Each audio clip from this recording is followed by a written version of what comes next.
Well, let's get some analysis now with Detainee Mustafa. She's a Palestine analyst at the International Crisis Group and joins us now from Ramallah in the occupied West Bank.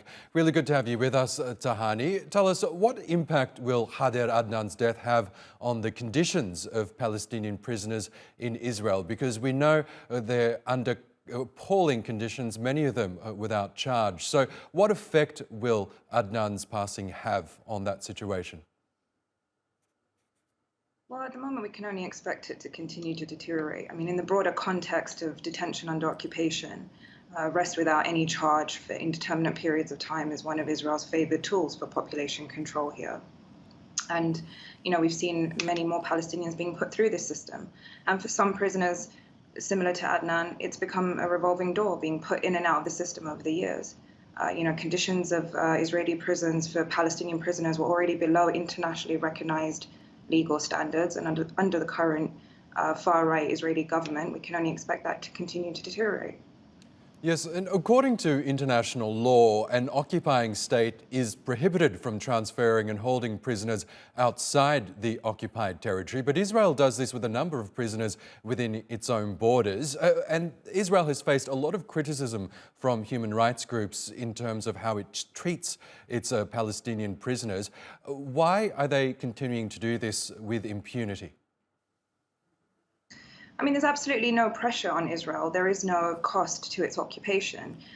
We've seen absolutely no condemnation, or when we have seen that condemnation, it's come with absolutely no action to push and pressure Israel into abiding by, the tenets of international law and international obligations. So, as per usual, Israel continues to act with complete impunity because it can. It knows it can.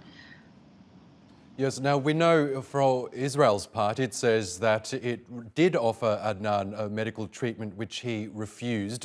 Do you believe that to be the case, that despite the hunger strike, that Israeli authorities were still, in their view, observing and holding up their end of the bargain, so to speak, that they weren't being negligent? Well, I mean, we heard from your reporter and also others that there have been statements coming from Adnan's own family, his lawyers, who have said that that's simply not true, who have refuted that Israeli narrative.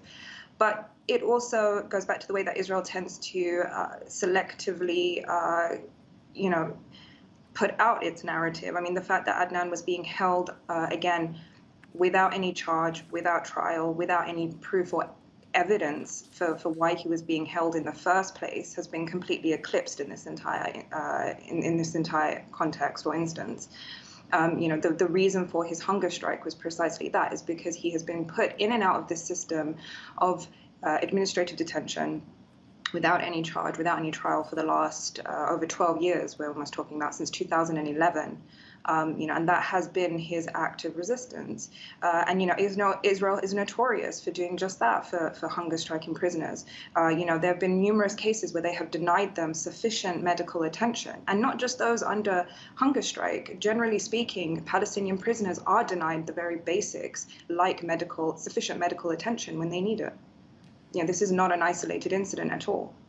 Okay, Detainee Mustafa, we will have to leave it there, but thank you so much for sharing your analysis with us. Appreciate it. Thank you.